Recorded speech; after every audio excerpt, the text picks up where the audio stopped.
il est difficile de croire qu'au XXIe siècle, il existe encore des tribus pour lesquelles le concept de temps, de religion, de tradition et de monnaie d'échange n'existe pas.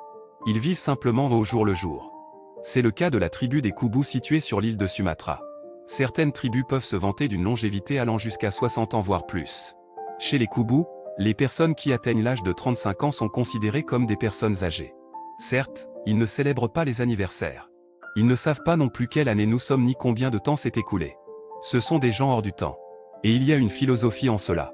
Cependant, ils reconnaissent que le moment est venu pour une jeune fille de se marier grâce au changement physiologique, et non à la date figurant sur l'état civil. Le cycle a commencé, bienvenue dans le club des mariés.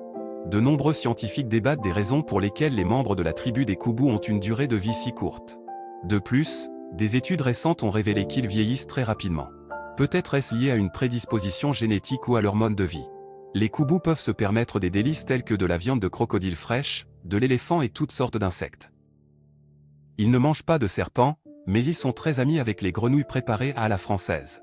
Ils remplacent les jus frais par de l'eau de pluie mélangée à des fruits qui poussent littéralement à 2 pas de leur habitation. Les Koubous n'ont pas de rituel. Il n'y a même pas de similitude avec le paganisme, et encore moins avec une quelconque religion.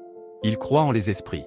Ils sont convaincus que si une personne meurt dans la douleur et en criant, son âme se débattra et hurlera la nuit. Des chercheurs européens ont remarqué un chaman, mais jusqu'à présent, ces activités restent un mystère. En général, la tribu des Koubous n'est pas très amicale. Ils interagissent rarement avec les étrangers.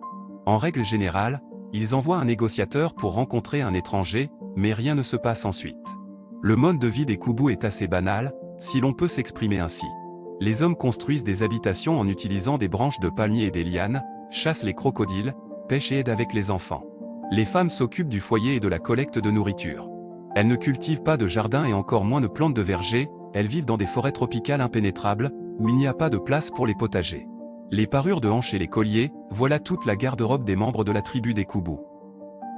Des pluies fréquentes, des moustiques porteurs de malaria et une nourriture loin d'être saine, les malheureux habitants de la tribu des Koubous luttent quotidiennement contre ces difficultés.